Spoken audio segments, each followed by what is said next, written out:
Okay, so welcome. I'm Debbie Corrigan. I'm actually the Deputy Dean, so I'm not John Lochran. I'm the Deputy Dean of the faculty, and I just want to welcome you here on behalf of John Lochran, who is the Dean. He is an apology as he is currently giving a talk in Stockholm, so it's a little bit far away. So it's my great pleasure to welcome you here. It's also my great pleasure to be introducing Jane in this Dean's lecture. Just before I do that, I just want to acknowledge the country. Monash University's Australian campuses are proudly on Kulin land in Melbourne. I acknowledge the traditional owners of this land and recognise and pay my respects to elders past, present and future. So it is my great pleasure to introduce Jane Wilkinson, brand new this year, Associate Professor in our faculty, and she's been a fantastic addition to the team. I've got to say it's interesting to meet somebody who is equally a Monash tragic like myself. In fact, I think Jane even more so, because at least I wasn't born and grown up in Clayton. I am Monash through and through, but Jane actually surpasses me on all of those things. Monash is her local university. She is absolutely committed and loves Monash, which I think you'll find out. And, you know, just as another little spooky aside, you know, I'm not interchangeable with the Dean because I don't barrack for Essendon, I barrack for Melbourne, and so does Jane. So, don't know what that says about us, Jane. But I'm really pleased to introduce Jane. She's really added a great deal of depth to our educational leadership field. And I'm really impressed and looking forward to finding more about there's more to schooling than data, reclaiming education in educational leadership. So Jane, over to you. Thanks very much, Jess, for that very kind welcome.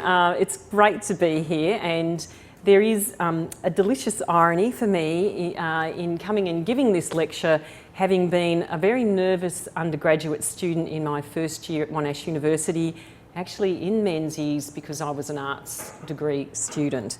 So there is something quite extraordinary for me about coming back home, because I have come back home. Andrea Ropert, my good friend over here, tells me I'm good at titles. She and I have actually written together, and so hopefully the lecture lives up to the title. It's actually a title from a principal of a school a number of years ago who was a very wise principal and who really had his eye on the prize when it comes to education. So I've shamelessly borrowed it from him. I just want to acknowledge at the beginning the Pedagogy, Education and Practice Leading and Learning team headed by Professor Stephen Kemmis. Some of you may have heard of Stephen, some of you may know him personally.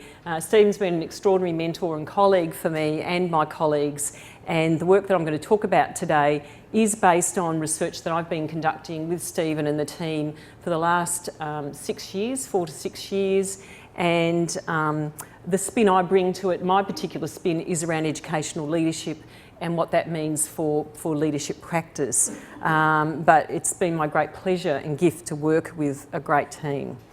So I'm just going to talk a little bit at the beginning about some confusing terms that are used synonymously in English but actually have very different meanings depending on where you come from in your educational paradigm, and why that's important in terms of understanding educational leadership as opposed to schooling.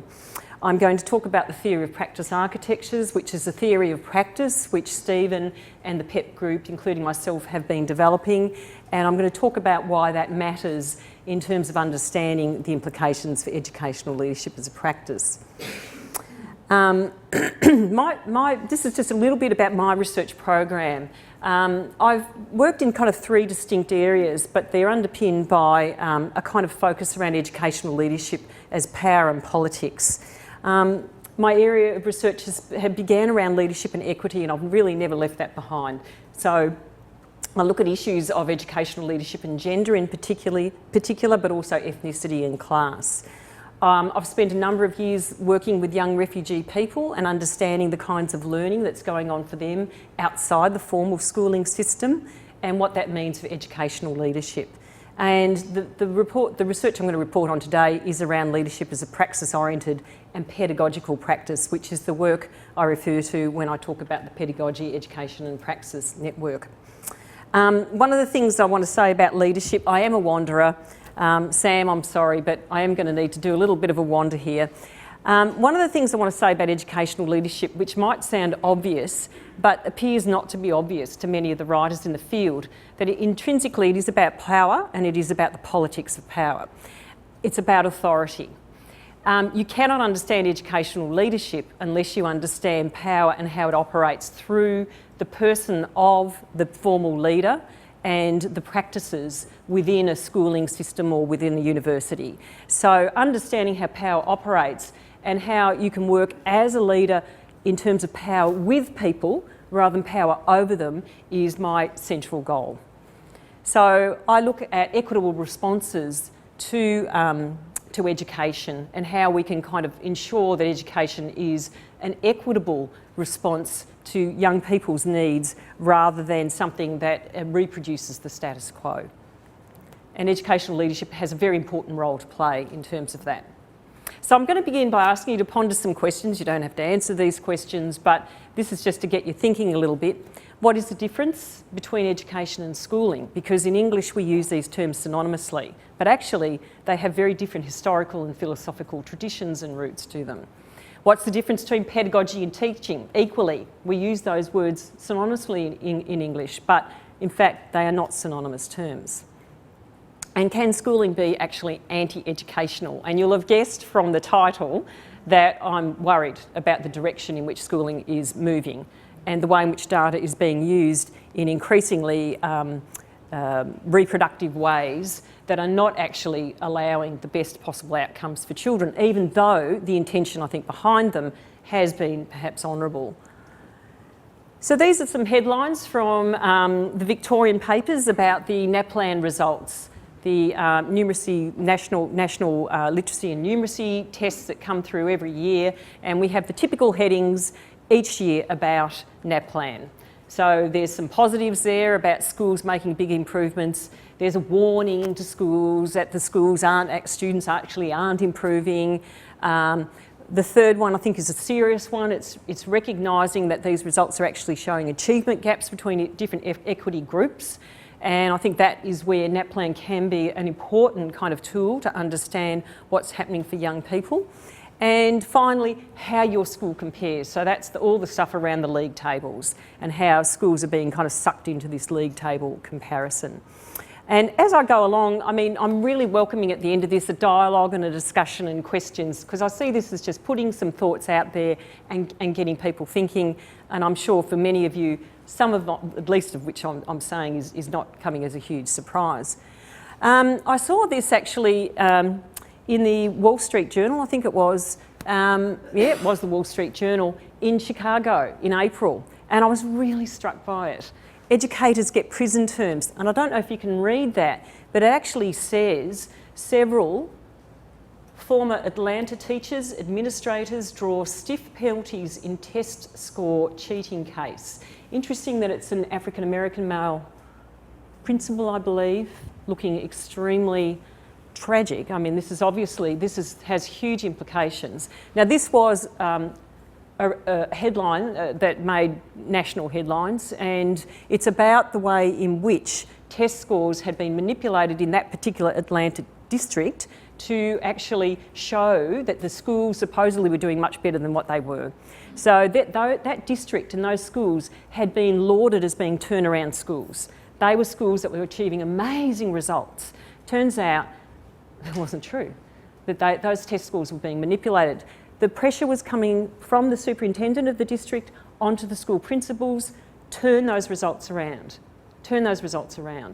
There was pay that was associated with it. Teachers were threatened with a sack if test results did not improve. So there was this sort of cascading effect that was coming down from the No Child Left Behind policy of the US government down to the districts and to these hapless principals in some ways and teachers. So it raises a question about the morality and ethics of leadership, the role of principals, how do you work as a praxis-informed leader in those sorts of conditions. And honestly, I think, though I fear it, and I hope I'm wrong, we may one day see these kinds of headlines in Australia. Now, I hope I'm wrong, but there is more and more pressure, certainly on schools, to achieve results, and on governments, I think, who are getting themselves caught up in these technologies. On the other hand, here are some research reports that have come out just very recently. One is around the unequal access to the maths curriculum in Australia, which is apparently amongst the highest in the OECD. So what they're saying there is that kids are actually not achieving, low SES kids, children from low socioeconomic backgrounds, are not doing the kinds of rigorous maths to the same degree as kids from middle and high SES backgrounds. And that has major implications for their educational outcomes and for the options that they pursue post-schooling, because it really narrows and restricts their options. And this is actually an equity issue, and Australia is one of the worst performing OECD countries when it comes to this. So that's disturbing. A little acknowledgement that we are here in Clayton, and according to Tony Vinson and his colleagues who've just released a report on social disadvantage in Australian communities, and they've ranked the 40th top most disadvantaged communities in Australia. Frankston North, Dandenong and Doveton, which are our intake areas for our campuses at Clayton, are ranked amongst the highest in the top 40 that suffer persistent communal disadvantage. And the impact on that in terms of economic and social outcomes is lifelong.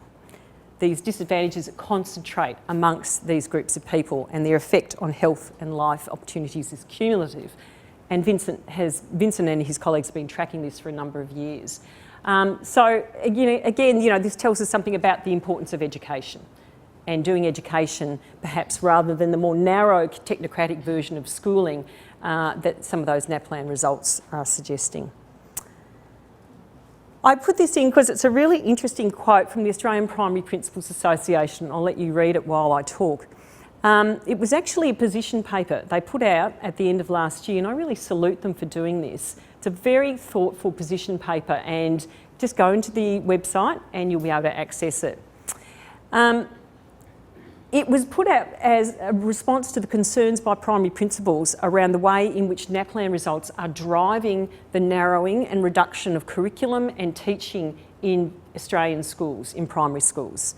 And so they point out it is one source, NAPLAN is one source of information, but the primary curriculum, as they remind us, is designed to promote the social and emotional development of children, as well as their academic attainment across all learning areas of the curriculum. And I think that's a really salutary reminder for us as educators about what the importance of education is, and that it is much broader than the results. Now, I know for many of you I'm preaching to the converted. We need to have the politicians and policymakers in here. But nonetheless, I think that kind of move by the Australian Primary Principals Association, and I'm pleased to say the Australian Secondary Principals Association came out and backed this as well. So I think that's where a lot of the moves have to come from, is from the professional organisations.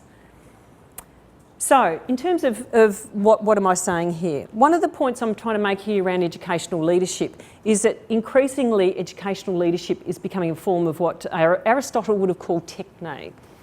So it's very much an instrumentalist focus, and that there's an increasing gap between the system, the educational system, in Habermasian terms. So Habermas, Jürgen Habermas, the German philosopher, talks about the distinction between the system and the life world.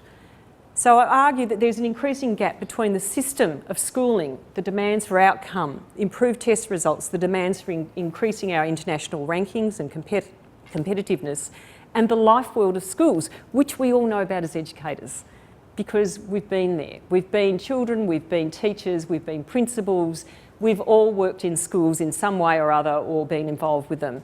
And so we understand that there is more, and principals will tell you this, and teachers, there's more to schools than those results. And that's exactly what that principal was saying in the title of this talk. And it is about the formation of the whole child, as the Australian Primary Principals Association points out, about the building of trust and inclusive society, enhanced outcomes, both social and academic, and ameliorating disadvantage. Perhaps it's not politically correct to say, but we have a 15-year-old boy who has just murdered someone, and I have to ask them, what is the role of education? Could we have done anything different? I don't know, and possibly not. But I think it does raise questions about the role of education in schools in our society and what we can do to build inclusion, because you have to ask, why is this happening? So I just want to talk a bit about some confusing terms, which is what I began the talk with. The difference between education and schooling. So from an Anglo-American perspective, we talk about education and schooling as synonyms. So we see and we understand in rudimentary terms education to be equivalent to the processes and institutions of schooling. From a continental and Nordic viewpoint, however, when they talk about education, they talk about the different traditions within the philosophical field. They talk about the different historical traditions that are informing education, and they understand education as an initiation into forms of life. That's a very different way of understanding it to the process, the institution of schooling. An initiation into forms of life, which can be understood in different ways. So depending on the philosophical tradition from which you draw, you may understand education to be an initiation into different forms of life. But nonetheless, the point is, it is about initiation and it is about the forms of life, thinking about what kinds of lives we are building and producing these young people for these young people. And educational studies and pedagogy, interestingly, is studied not only in education, but it's studied in law in Europe. It's studied in social work. It's studied in youth work, in justice studies, and in recreation studies, because they understand that the initiation of the child into forms of life is an important, critical, fundamental, philosophical understanding that we need to have in any area that is dealing with young people. Hence, that's why they study it. It's quite different to here. John Dewey. I'm not saying I know a huge amount about John Dewey, but I have begun, well, I shouldn't say this, but I have begun to read him a lot more closely because I think there are some things that he says in a very wise way about schooling. Schooling, he says there, is about assimilating the knowledge of complex civilisations. It's about seeing that an individual gets an opportunity to escape from the limitations of their social group. But I love this quote from him, that education is more broadly described as a fostering, nurturing and cultivating process. And I think, again, if you think about the initiation to forms of life, fostering, nurturing, cultivating, and it's a process, it's not a product, it's not an end result. It's actually an ongoing process. And so I think, again, that's a really lovely way to think about education, and an important way. And just to let me entertain myself here. This is a picture of my husband and my daughter when she was very little, and he's taken her out fishing. And there's a sense of joy and there's a sense of great delight on both their faces. And to me, in some ways, that encapsulates education, that it is what goes on in the everyday spaces in the life world, be it within the formal classroom or outside. It is about building trust. It is about fostering, nurturing, cultivating, developing. And that is something that is not exclusive to school, although it's an absolutely critical part of school. And here's our schooling, and we can all tell, doesn't matter what culture we're in, that this is a photo of a school child, because she's wearing the institutionalised uniform, she's got the hairstyle, and she's got that really fake smile because she hated her teeth. At that stage, she had a gap between her teeth, and she's got the glasses, and she fits, that very institutionalised focus of schooling. I talked about teaching and pedagogy, and what's the difference between teaching and pedagogy. Again, from an Anglo-American viewpoint, we would see it as the art and craft of teaching, the teaching methods. From continental European and Nordic perspectives, again, they would see it as much more broadly informed by the different philosophical traditions of education. They would understand that there are different traditions in which a child's upbringing can be understood. And so, education as upbringing, if you like, is the way in which they would understand pedagogy, as opposed to the craft, the techne of teaching. So techne is a critical part of teaching. We all need to learn how to teach and teach well, but there's a broader encapsulation of what pedagogy is, which is around this notion of the child's upbringing and what are the different forms of life into which they are being brought up. So I think, again, that gives it a deeper spin, which is more along the lines of education writ large than schooling. So for Dewey, public education he saw as a fundamentally democratic practice. That teaching, the important thing about teaching for him was that people had a passion for learning, they had an intellectual curiosity, and they had a genuine care for the young. I put in Thorndike because Edward Thorndike is also an educational psychologist like Dewey, but he saw education as a science. He much more emphasised a scientifically grounded and efficient type of schooling. Now, read those two perspectives on education and you can see the battle that was occurring in Anglo-American schools of education in the 19th century and the early 20th century, when there was this real kind of fight really between the progressive view of education and a much more Thorndike sort of efficient view of education as a science. Now both of them have things to I think that are advantageous and some of them are really problematic. But if you like, Thorndike won in a sense in Anglo-America, whereas in the European tradition, the kind of notion of Dewey and the education's upbringing really was the one that lasted. And this comes back to my point about there's more to schooling than the data. So I'm going to take you on in a moment to some examples of what I'm talking about, and then I'm going to take you to the theory and wind it up and pull it together. So the final little term, just to give you a little lecture on, is praxis, the notion of praxis. That's the term that gets used a lot in education. What do we mean? And when I worked with my Nordic colleagues and my Nordic educational colleagues, I realised we were talking at cross purposes. They had one understanding of praxis, we had a very different one. So from an Anglo-American viewpoint, from Aristotle, we understand praxis as a kind of ethically, moral and ethically informed practice that educators undertake or others may undertake in different fields. It's a form of right conduct. From a continental European and Nordic perspective, they understand praxis from a more Marxist perspective as a form of social practice. That's any form of social action that has moral and political consequences. In other words, as an educational leader, you practice, but it may be you're undertaking a particular practice in a way that you think is going to have a good outcome morally and politically, but in fact may not. So it's about history in the making always. And it's, in a way, what it emphasises is that practice is very contingent, it's in the moment, it's happening, and you can't set rules and regulations down about it. Any teacher knows that, any principal knows that. So that's a kind of reminder. Okay, so I've said there's a bit of a, what do we mean by reclaiming education? There's a slippage between the terms education and schooling, teaching and pedagogy, and also people often will see the principle equals leadership. But the other point I want to make is that leadership as a practice is something that is shared amongst people. It's not just exclusively invested in the body and the form of the principle. And some of the better schools that we saw, the schools that had a much stronger understanding and a deeper understanding of education, understood that educational leadership was something that needed to be collegially shared and people to take a collegial responsibility for. And I'll demonstrate that in a moment. One of the things that I think is concerning about the emphasis on outputs, that's the emphasis on results, is that there's becoming, I think, a much stronger emphasis for educational administrators in their practice on instrumentalist action. So it's very much around outputs. It's about, what are the results? How do we get the kids ready for that test?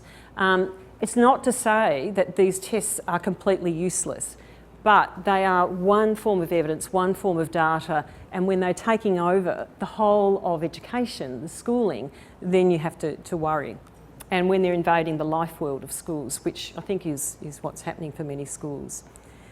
And the final point is that educational leadership, this drives me wild, people will often, principals in Queensland were told they'd be supported to go off and do MBAs, but they sure as heck wouldn't be supported to go and do a Masters in Education. Heaven forbid that you should actually do a Masters in Education in your field. Why MBAs? Because it's about business, and business management and leadership is what they need to learn. Yes, of course. You do need to be able to read budgets. You do need to understand people. But I would say there's something very important about educational leadership that makes it distinctive. And what's distinctive, it is about the focus on pedagogical practices and relations between people. And that's what makes it distinctive. So, I'm just going to do a quick touch on what we mean by practice and the theory of practice architecture, then I'm going to give you some examples. So, the theory that we've been developing about practice, we've called practice architectures. And what it does is it shows how practices are being held in place by the arrangements found or brought into a site such as a school. So we understand practices to be composed of three things. They're the sayings, they're the language, they're the ideas, the thinking of people, but they also are composed of the practices of the doings, the actions of people. And they're also composed of what we're calling the relatings. And the relatings are part of what Bloom would call the affective domain. So it's about the relationships between people and the relationships between people and the material world, the non-human world. So practices are made up of sayings, doings and relatings. They are intertwined, they're interconnected. You can't just talk about practices as the saying or the doing or the relating. The three come together. And in a moment when I give you these examples, I'll take you through why these are important. So practices exist on the one hand from the side of the individual as the sayings, doings and relatings, but something holds particular practices in place. So if you think about the NAPLAN testing regime of our schools, that's a particular practice. It's made up of sayings around the testing regime. It's made up of the doings, the actions, all the sorts of things that are part of implementing the NAPLAN result, the NAPLAN test. And it's made up of the relatings because what it does is it actually does something to the relationship between teachers and students, principals and teachers, district superintendents and teachers and schools. Go back and think about why we have an African American principal looking ashen because this man's career is destroyed and he's going to jail. Right? What does that tell you about what's happening to the relatings between him, his superintendent, his teachers? But what holds these things, these practices in place? So on the side of the social, we say that practices are held in place by what we call practice architectures or arrangements. And these practices include language, okay, so the sorts of discourses and language that hold particular sayings in place. So what are the sorts of language and discourses around the NAPLAN testing regime that are holding these particular sayings about it in place? They're composed of work. They're composed of what we call material economic arrangements, which are holding particular actions in place. So all the sorts of paraphernalia, testing paraphernalia that's associated with the actual, the work of the test. And it's held in place by the power relations between people, both the solidarity as well as the competition and the asymmetrical power relationships between people.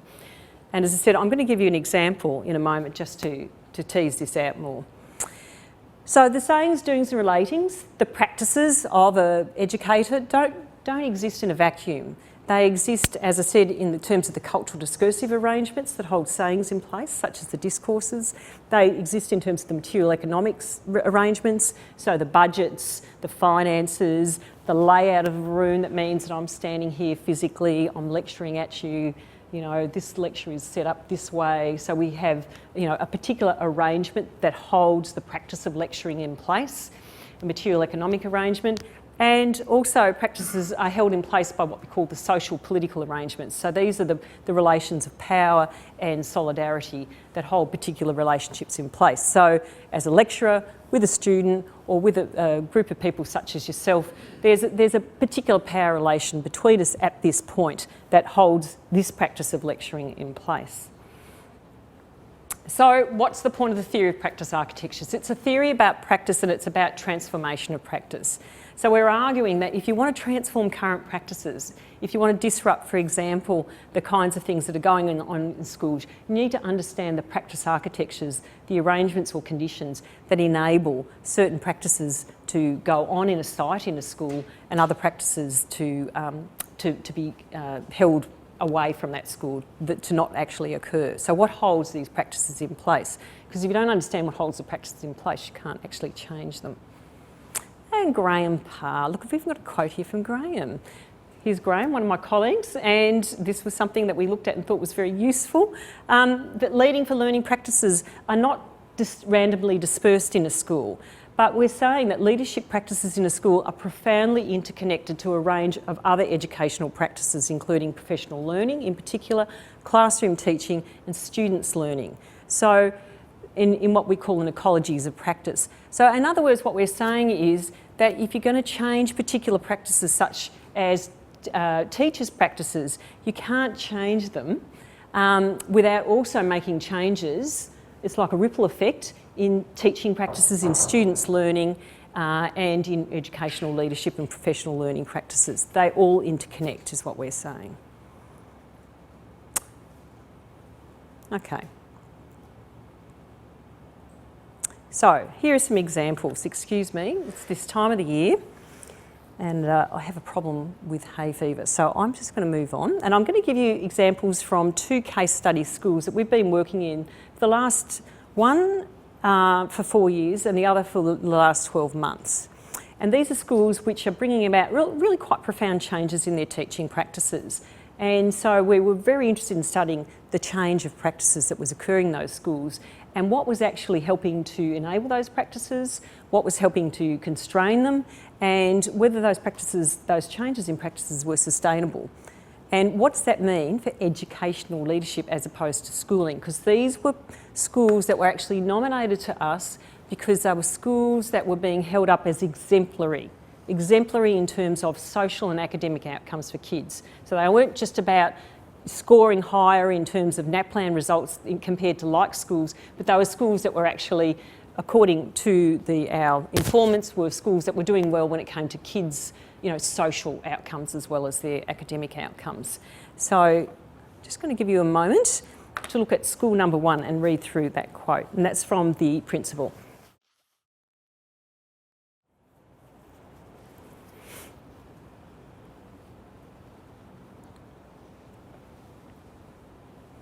Interesting quote from this principal, whom I would call an instructional leader. Very strong on saying that learning is our focus, but look at the way the person is talking about learning. So we're saying, and I'll unpack this a little in a moment, why traditions are problematic. So this person is saying traditions are really problematic. We've got to get rid of them. If it's not about improving learning of either students and staff, we get rid of it. In contrast, this is the principal of the second school, and this is the principal talking about education. And they're talking about the introduction of an inquiry approach to learning and teaching.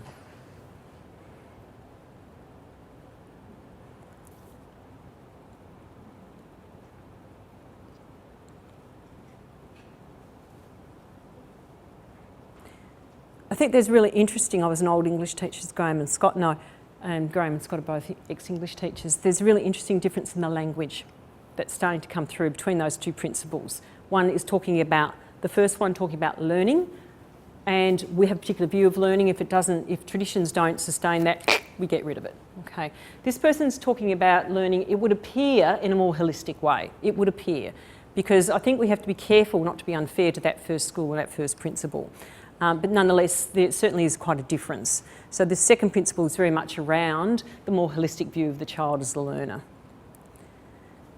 This is the first principle. He's talking about professional development here and a very targeted professional learning. It's about professional development for teachers. It's about improving student learning.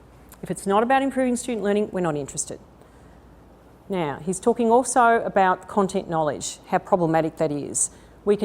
He says there's too much focus on content knowledge, but in fact teachers' practices aren't changing. So his job is to figure out what his teachers should be reading in terms of research. He'll figure it out and he'll start with some key documents that he wants the teachers to focus on. So this is the sorts of sayings about what informs good pedagogical practice. This is the second principle, talking about what informs good pedagogical practice. So they're talking about pedagogy, pedagogical practice. So we've spent a few years trying to really understand our learning community philosophy. We've been trying to deepen that understanding. We think we're maybe 60% there in terms of common understandings and agreed practices, but we had to start talking about this a long time ago and about learning communities. So one is very much the kind of top-down, I'll give you the professional development readings and the research, and you go away. So it's very much, we will constrain, this is where we need to begin. The other is a kind of much broader, how do we build the consensus and the understanding from the bottom up? Okay. And it was interesting in this school that the teachers were sourcing their own research and bringing it along and saying to the principal, actually, I think this might be really interesting for you to read. So there was a sense in which the teachers were very much kind of part of the project.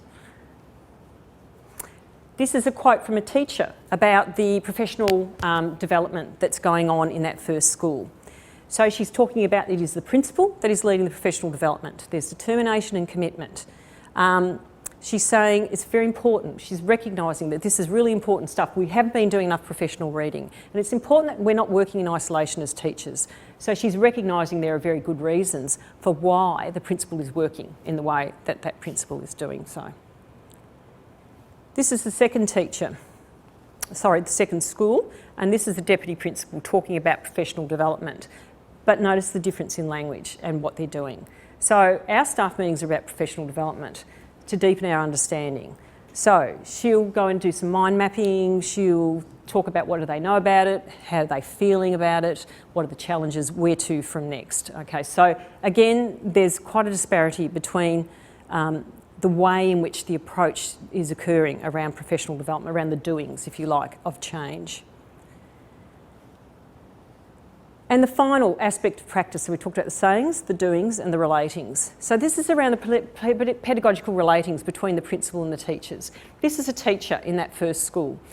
There is trust. There is a strong sense of trust between the teachers and that principal. They trust what that principal is doing.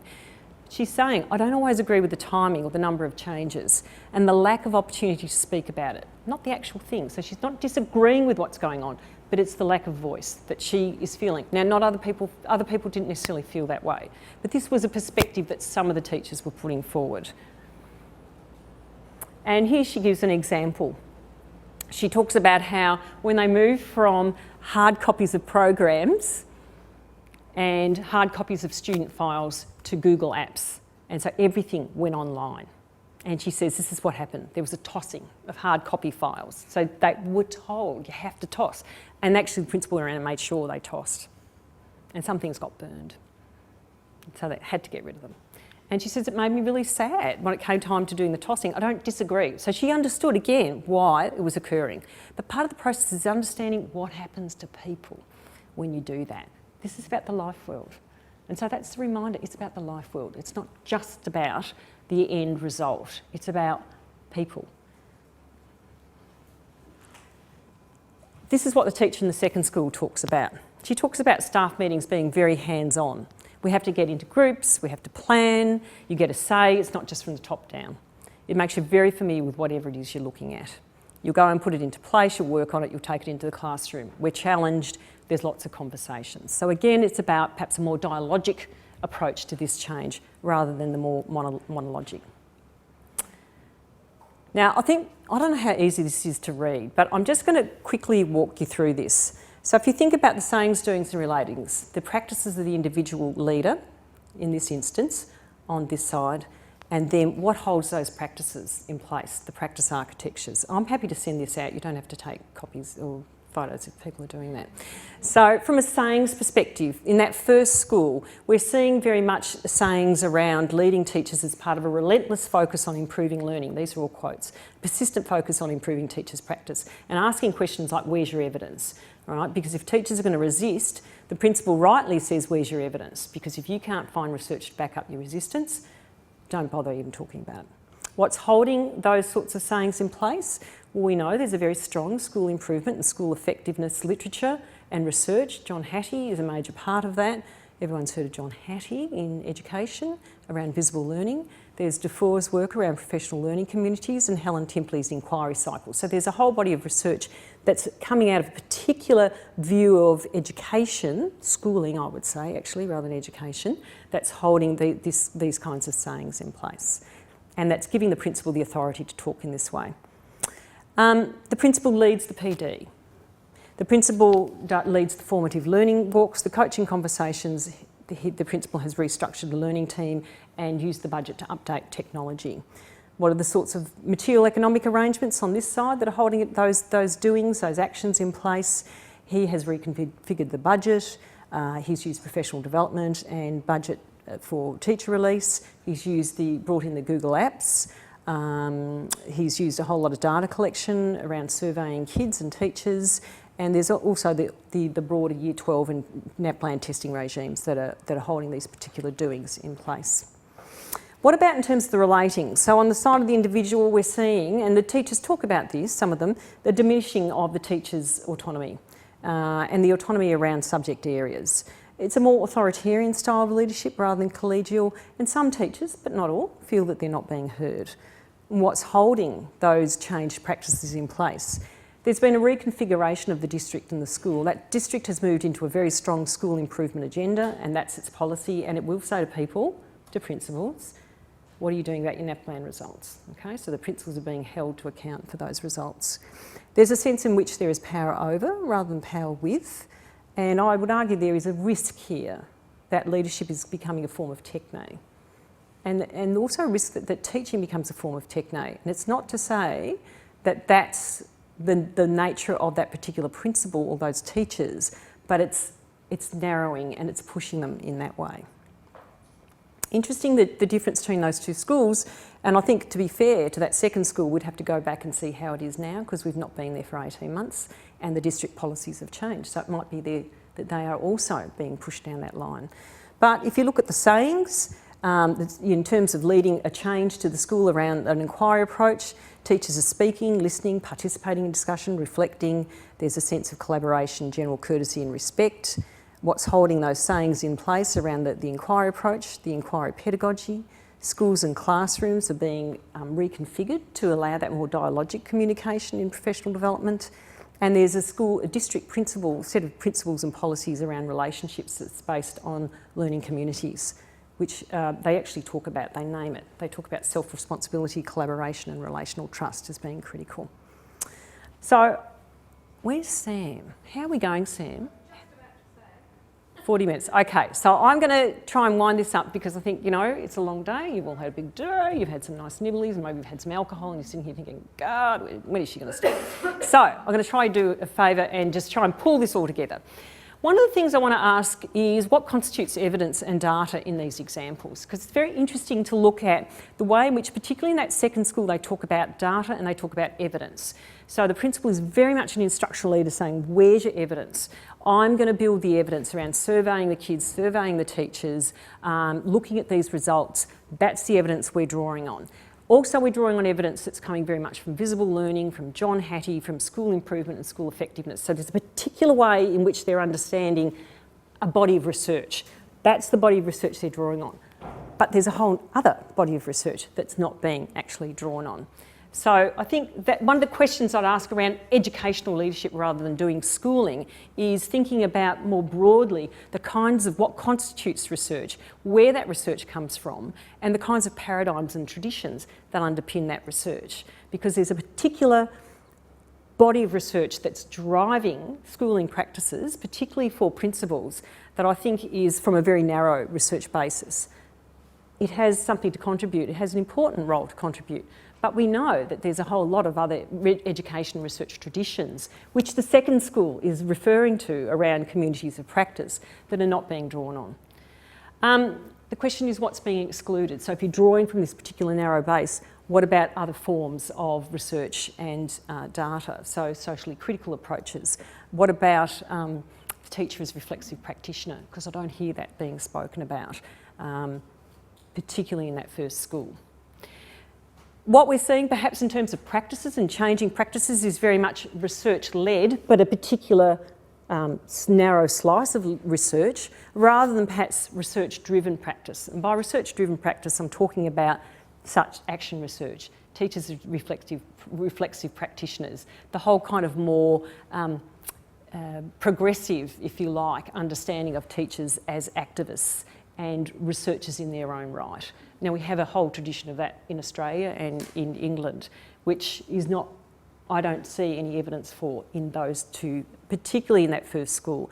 In the second school, which was one that was the inquiry approach, they actually did start to take that on board and implement that because it's fitted very nicely with the kinds of school practices, if you like, that were in place.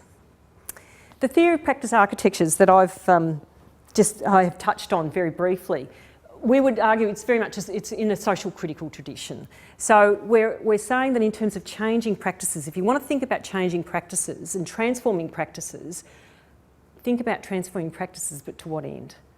To what end is this transformation about?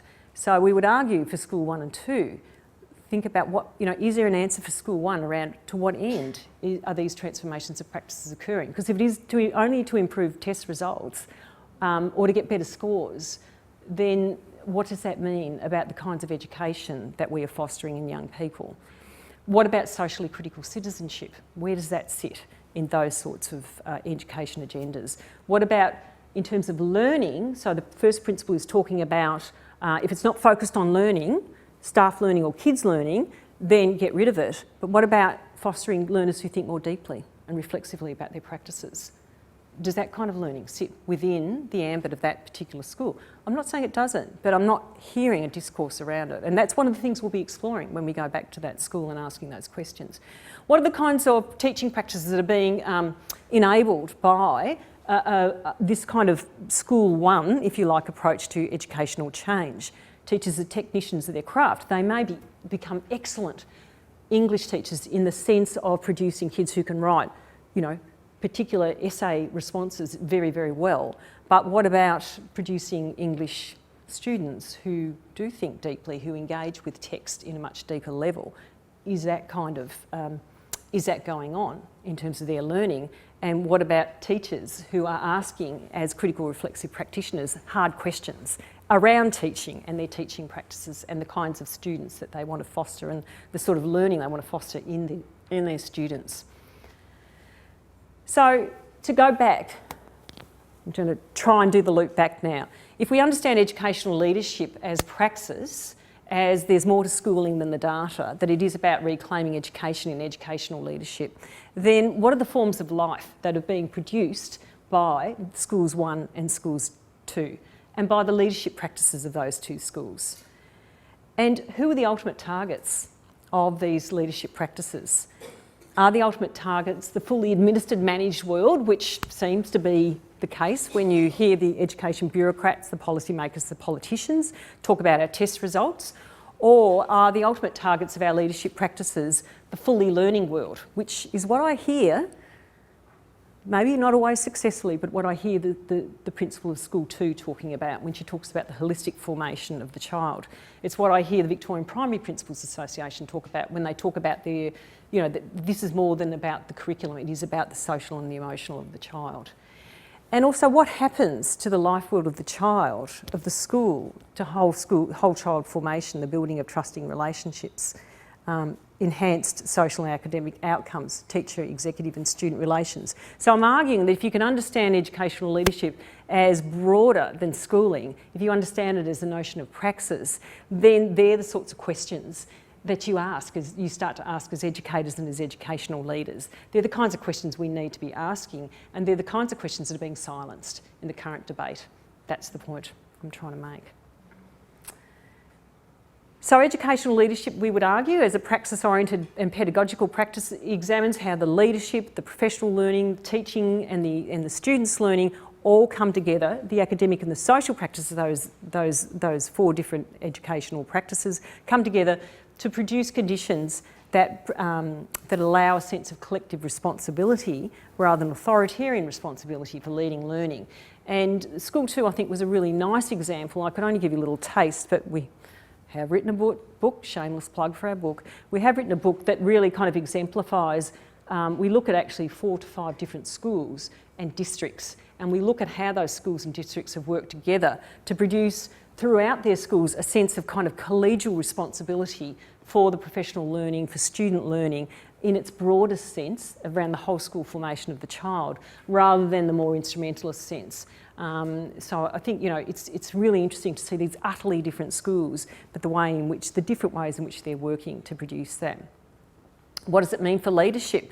Well, one of the things I argue around a more pedagogical and praxis-oriented focus on leadership is that it's moving educational leadership from this narrow focus on schooling as a technical action, as a kind of instructional leadership form that's based on instrumentalist forms of reasoning, to what we call practical action, practical in the Aristotelian sense of the word. And that practical action is actually situated in the praxis, in the life world of education, the everyday spaces of learning. And it's understood from the Marxist point of view as a history-making action. So these are actions and practices that have actual full implications in terms of the moral work that we do as educators. And I put that in because the principals love this. The Nordic education system, they don't talk about principals as bureaucrats or authoritarian. They talk about them as first among equals. It's a beautiful phrase because it reminds us that principals' feet are utterly and heads are utterly located in the life world of the classroom and teaching and education writ large. They're not only bureaucrats. Of course, they have a critical response to play and a role to play as bureaucrats and managers. And if they're not good bureaucrats and managers, watch that school because we'll go down the drain. They have to be. But it's about reminding us of where leaders come from and principals come from, and it is around that sort of focus in the education world, the life world. So educational leadership as praxis-oriented and pedagogical practice moves us away from individualistic or in systems approach to leadership theorising, and there's a lot of that in leadership, let me tell you, to focus more on the practices of leading. So it's not about the individual practitioners per se, it's about the practices and how they connect up. So how the practices of leading and learning connect up with professional learning, teaching and students' learning. So just to finish, the messiness of practice, oh my God, the politicians and the policymakers hate this, but the reality is educational practice is messy. It's messy because it's part of the life world, always will be. Always escapes, the kind of instrumentalist focus that policymakers try and put on it. So none of these connections between learning and leading, etc., can be reduced to a neat set of competencies or capabilities that can be mapped to ensure educational success. So one of the things that I would argue is that we need to kind of reconfigure educational leadership and look at leading practices as being part of an overall project of education development, which is a social and critical view of education, rather than school improvement, which is very much a technical and a managerialist view. And so you need to shift away from thinking about educational leadership as hierarchical and technical, and think about it more as a democratic and collaborative approach, where leadership is actually engendering a notion of collective or shared responsibility for learning in its larger sense amongst the different stakeholders in education. And that gets back to also being responsive to your local site, because I mentioned those case study schools, 5 utterly different sites. There is no recipe for how they led and how they brought about these significant life-enhancing changes. There's no recipe, there's no formula, because they were utterly different. But what they did was they honoured the traditions of their local site. This is for my mum. She died last year in Clayton. And my sister is here, and I know that my mother would be very proud and be delighted. She had 4 years of education because she was an immigrant and she came here at 20 speaking no English. So like lots of people, immigrants, she settled in Clayton.